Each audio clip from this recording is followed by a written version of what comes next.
Dua kelompok mafia terlihat sedang makan malam bersama, merayakan hubungan bisnis keduanya. Di tengah kebahagiaan, terlihat dua orang penjaga ruangan tersebut dibunuh oleh seorang hitman. Saking senyapnya, orang-orang yang berada di acara itu tak menyadari kematian para penjaga, hingga pada akhirnya mereka semua pun terlihat sangat panik, seakan-akan hitman yang menyerang mereka terdiri dari sekelompok orang, padahal hanya satu. Namun, hitman ini bukan sembarangan hitman. Ia bahkan dijuluki The Fable atau Sang Legenda. The Fable terlihat mampu melumpuhkan berapapun penjaga yang terus berdatangan. Gerakannya sangat lincah dan efektif.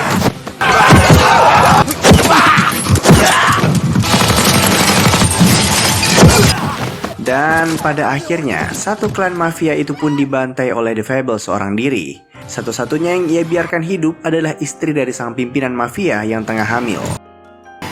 Setelah membunuh hampir 40 orang seorang diri, sang hitman dijemput oleh temannya yang bernama Yoko. Begitu masuk ke mobil, ia meminta agar TV-nya dinyalakan karena acara komedi kesukaannya telah dimulai. Di tengah perjalanan, mereka singgah ke sebuah dermaga untuk membuang barel dari pistol yang ia gunakan. Terlihat di dasar laut sudah ada puluhan barel yang menumpuk di sana, menandakan The Fable telah membunuh target dengan jumlah yang tak terhingga. Singkat cerita, sang Fable kemudian menemui bosnya. Di sana si bos bilang kalau jumlah misi ataupun pembunuhan yang mereka lakukan tahun ini sudah melampaui target. Jika dilanjutkan, hanya akan membahayakan eksistensi dari grup mereka. Maka dari itu, si Fable dan Yoko disuruh untuk cuti dan mencoba menjalani kehidupan normal di sebuah kota dengan identitas baru. The Fable kini bernama Akira Sato. Sebagai hadiah perpisahan, Sato juga diberikan hewan peliharaan yang harus ia rawat selama cuti.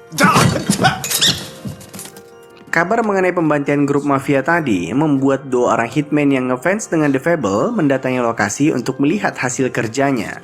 Mereka berdua terlihat sangat tergila-gila dengan The Fable dan ingin melawannya secara langsung. Kita berpindah ke Sato yang tengah siap-siap pindahan. Si bos bilang ia harus meninggalkan semua senjatanya karena selama cuti, Sato dilarang untuk membunuh siapapun. Di lain sisi, film mulai memperkenalkan sebuah organisasi mafia bernama Maguro Company. Grup ini terkenal menguasai berbagai bisnis di kota Osaka, dan menariknya, Maguro Company lah yang akan menampung Sato dan Yoko selama setahun. Siang itu, sang pimpinan mafia sedang berbicara kepada salah satu tangan kanannya bernama Ebihara. Mereka berdua terlihat panik karena akan menampung seorang hitman paling berbahaya di Jepang. Tapi mereka juga tak bisa menolak karena organisasi mereka memiliki hutang budi ke bosnya Sato. Tak lama kemudian, Sato dan Yoko pun tiba di sana. Hal pertama yang bos mafia itu lakukan adalah menguji ataupun mempertanyakan apakah Sato beneran sang The Fable. Namun, keraguan itu segera hilang setelah Sato berhasil menebak kalau Ebihara menyembunyikan sebuah senjata di bawah jasnya. Sato dan Yoko kemudian dibawa ke sebuah apartemen yang akan mereka tinggali. Di sana terdapat sebuah mobil antik yang terparkir di garasi. Ebihara secara personal melarang mereka berdua untuk tak menyentuh mobil tersebut.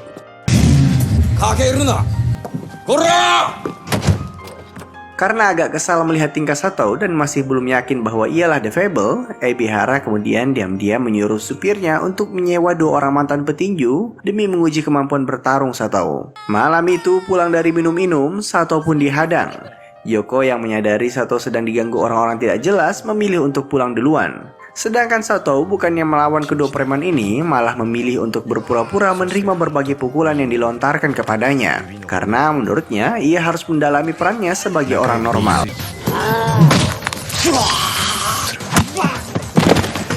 Sato bahkan sampai pura-pura menangis dan memohon agar tak diganggu.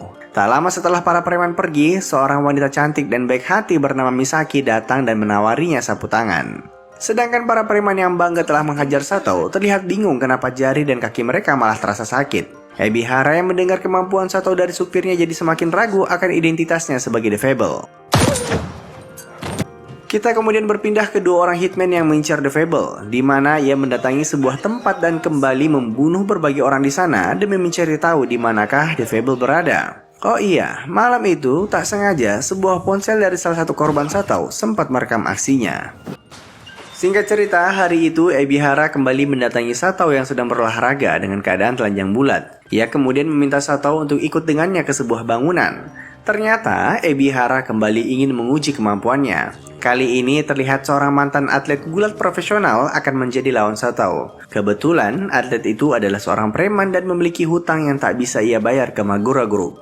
Sato kemudian diminta untuk membunuhnya. Tentu saja awalnya Sato nolak karena dilarang oleh bosnya. Namun, Ebihara bilang ini untuk bayaran sewa apartemennya selama setahun. Ia juga diminta untuk membunuh sang atlet kurang dari 10 detik.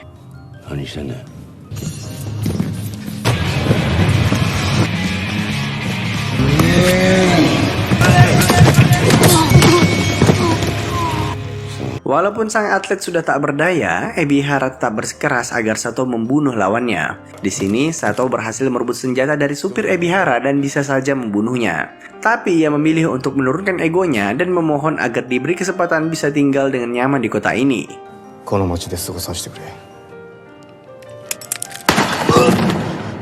Ebihara yang kagum melihat sikap Sato pun memutuskan untuk mengajaknya berbincang sambil makan siang. Begitu Sato diantar pulang balik ke apartemennya, Ebihara bilang apa saja hal yang akan ia lakukan selama setahun. Sato sendiri bilang ia ingin menghabiskan sisa waktunya untuk bermain game, sebagaimana anak muda pada umumnya. Namun Ebihara bilang sebaiknya Sato mencari kerja jika benar-benar ingin mendalami perannya sebagai orang normal. Maka dari itu, Sato pun pergi melamar kerja ke berbagai perusahaan. Namun, ia terus mengalami penolakan. Beberapa HRD malah menertawakan CV Sato yang mencantumkan hobinya menonton komedian Jack L. Di tengah pencarian kerja, ia tak sengaja kembali bertemu Misaki. Mendengar Sato sedang nyari kerja, ia pun langsung menawarinya untuk melamar di tempat kerjanya. Kebetulan, bosnya sedang mencari tukang antar paket sekaligus cleaning service.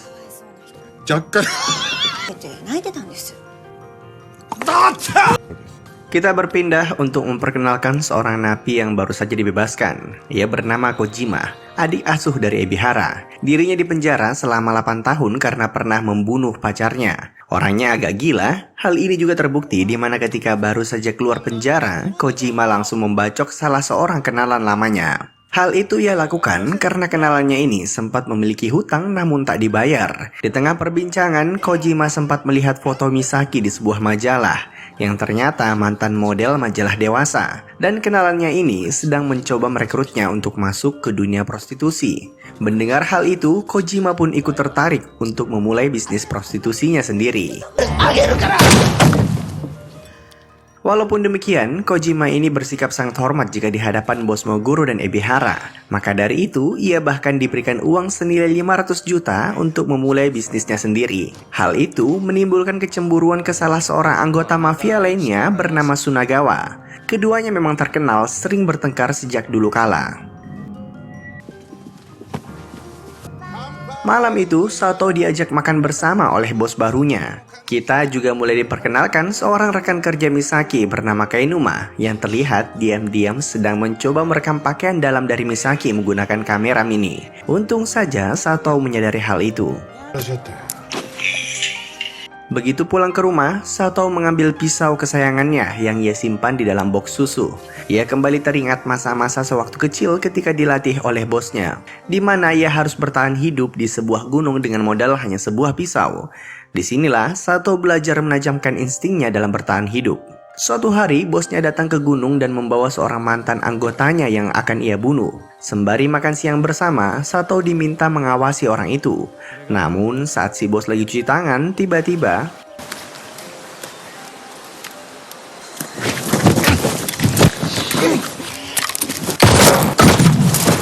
disinilah bakat Sato terlihat. Ia dengan berani menghindari tembakan yang berada di depan wajahnya. Kita kembali ke masa sekarang, di mana Misaki menelpon Sato dan bilang kalau kunci apartemennya hilang. Jadi pengen numpang nginap di kamar Yoko. Sebenarnya, Ebihara pernah bilang ke Sato untuk jangan pernah mendekati Misaki. Karena diam-diam, Ebihara juga suka sama si Misaki, gadis yang terkenal ramah dan pekerja keras. Maka dari itu, malam itu juga Sato mendatangi kediaman Ebihara untuk meminta maaf. Dan begitu sampai sana, terlihat Kojima yang membukakan pintu. Dengan arogannya, ia sempat mengancam Sato dan kepo ada urusan apa dengan kakak asuhnya. Dengan santuy, Sato menjelaskan niatnya. Akhirnya, Kojima pun mencoba memanggil Ebihara untuk keluar dari kamar mandi. Namun tak digubris. Dan begitu didobrak, ternyata ia sedang terkena penyakit jantung. Selama di rumah sakit, Ebihara sempat menyampaikan dua hal ke Kojima. Pertama, jangan pernah ia mencoba macam-macam dengan Sato. Dengan dalih, Sato adalah sepupuh dari bos besar mereka. Kedua, ia juga melarang Kojima memulai bisnis apapun sebelum dirinya keluar dari rumah sakit. Ebihara tahu betul kalau adik asuhnya ini suka berulah ketika tak dalam pengawasan. Walaupun sudah berjanji, keesokan harinya Kojima diam-diam mendatangi Misaki dan menawarinya untuk menjadi wanita penghibur. Kojima berjanji akan memberikan bayaran yang cukup fantastis hingga bisa melunasi hutang-hutang keluarga dari Misaki. Tapi Misaki yang wanita baik-baik menolak dengan tegas. Kojima yang tak suka akan hal itu akhirnya mengeluarkan ancaman, di mana ia bisa membunuh teman, kerabat, bos, ataupun ibu dari Misaki jika ia terus menolak tawarannya. Ebihara yang sudah curiga diam-diam mengirim sopirnya untuk mematahi Kojima. Dan begitu sopirnya datang membawa kabar soal Kojima mulai merekrut wanita-wanita penghibur, ia pun langsung mencoba mencari solusi. Keesokan harinya, terlihat Misaki sedang kebingungan menggambar ilustrasi hewan untuk klien barunya. Ia pun meminta tanggapan Sato dalam menggambar, yang ternyata hasil gambarnya sangat natural seperti anak TK. Bosnya yang melihat potensi Sato pun memintanya untuk memenuhi permintaan klien tersebut.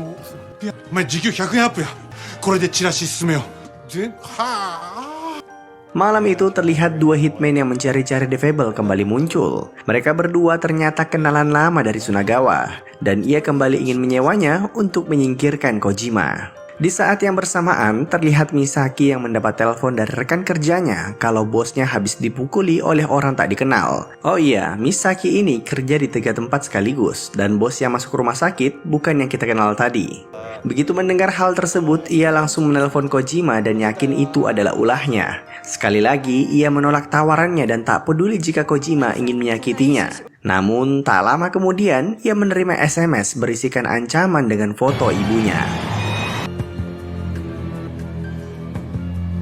Keesokan paginya terlihat Sato sedang bersih-bersih di kamar mandi kantor dan kembali menemukan kamera yang diam-diam Kainuma pasang. Tak lama kemudian Misaki menegurnya dan ingin mentraktir Sato untuk makan malam bersama. Terlihat ia ingin lebih mengenalnya, terutama setelah mendengar kalau ia banyak menghabiskan waktu di hutan sewaktu kecil. Malam itu, sebelum berpisah, Misaki bilang ia ingin agar Sato menggambar wajahnya, sebagaimana ia menggambar singa kemarin. Sato pun mengiyakan, tapi ia bilang butuh waktu 5 hari untuk menyelesaikan gambarnya. Ternyata di balik tawa Misaki, ia menyembunyikan kesedihan. Karena malam itu, ia terpaksa untuk menemui Kojima. Ia sangat khawatir jika ibunya disakiti. Kojima sendiri sangat senang dan sudah mempersiapkan sebuah kontrak untuk Misaki tanda tangani. Namun, tiba-tiba Kojima kedatangan tamu tak diundang.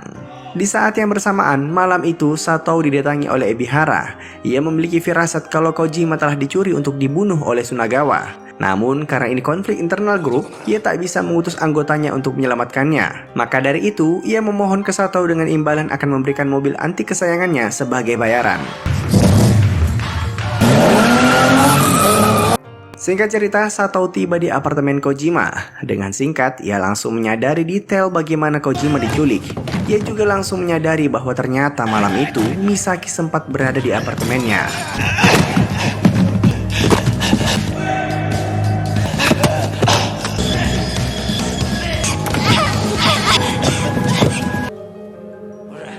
Sedangkan Kojima dan Misaki saat ini dibawa ke markas Sunagawa. Di sana, ia dibuat mengaku bahwa dialah yang telah membunuh salah satu kenalan bisnis Sunagawa. Tapi bukannya mengaku, Kojima malah bilang kalau bentar lagi hitman kenalan Ebihara akan datang menyelamatkannya. Sebenarnya perkataannya ini hanyalah sebuah gertakan, tapi hal itu berhasil membuat Sunagawa menunda pembunuhannya.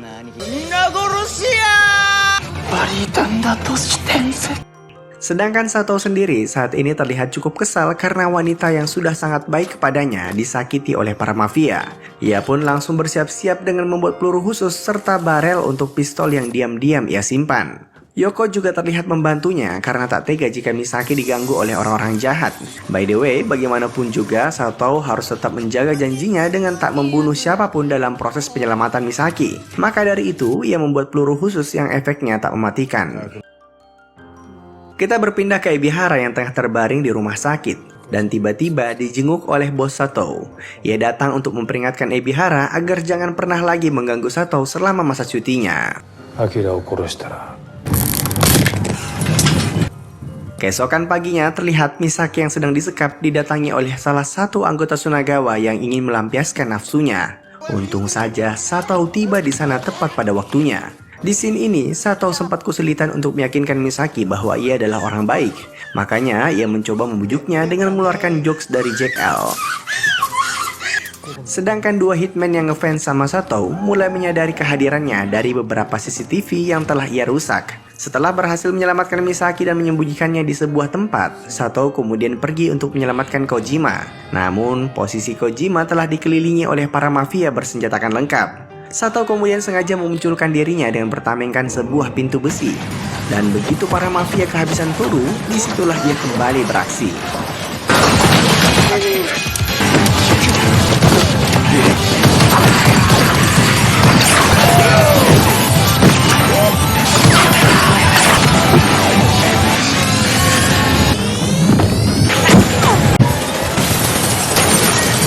Sunagawa yang menyaksikan dari ruang CCTV menyuruh seluruh anggotanya untuk mengejar Sato. Jumlahnya ada puluhan. Dengan hati-hati, Sato berhasil menyelinap, tapi Kojima malah sebaliknya. Alhasil, ia terpaksa melawan mereka semua sambil melindungi Kojima.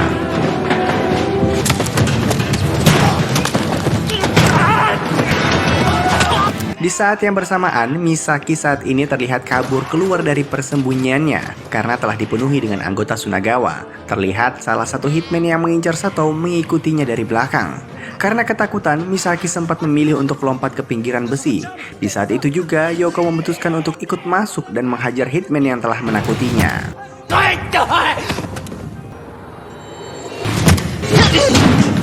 Sato kali ini benar-benar kesulitan untuk kabur, karena ia tak bisa membunuh targetnya. Seandainya ia bisa membunuh, pastilah orang-orang ini telah dibantai dalam waktu singkat.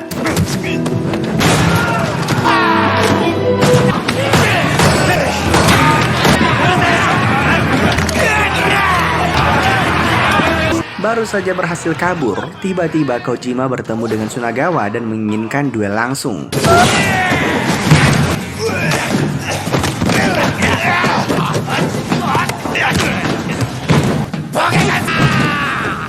Sedangkan Sato dihadang oleh hitman yang ngefans dengan dirinya, dan duel keduanya pun berlangsung sengit.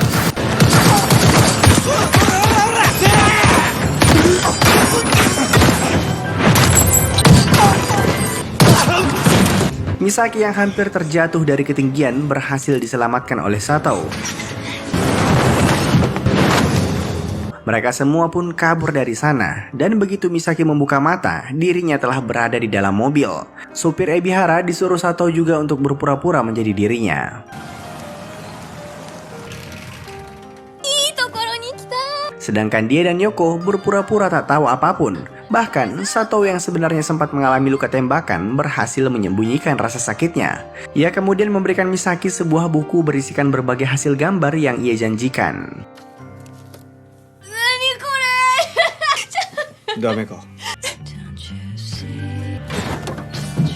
Sedangkan Kojima yang dalam keadaan terluka parah diinterogasi oleh Ebihara mengenai janji yang ia hianati. Dan sebagai konsekuensinya, ia membunuh Kojima dengan tangannya sendiri. Walaupun hal itu sangat berat bagi Ebihara. Film kemudian memperlihatkan dua hitman yang mengejar Sato. Mereka berdua ternyata masih hidup. Tapi kemudian mati di tangan bos Sato yang diam-diam berhasil masuk ke sana untuk mengambil ponsel berisikan bukti videonya kemarin. Beberapa hari kemudian, Ebihara juga menemui Sunagawa dan membagikan foto bukti bahwa Kojima telah ia habisi. Hal ini ia lakukan demi meredakan konflik internal grup. Dan terakhir, Sato diam-diam mencetak foto bukti Inumaki sedang memasang kamera di kamar mandi agar ia bertobat dari sifat mesumnya. Awal yang cukup melelahkan untuk kehidupan normal seorang hitman paling berbahaya di Jepang. Tapi Sato terlihat menikmatinya. Dan dengan begitu, film pun berlanjut ke seri keduanya.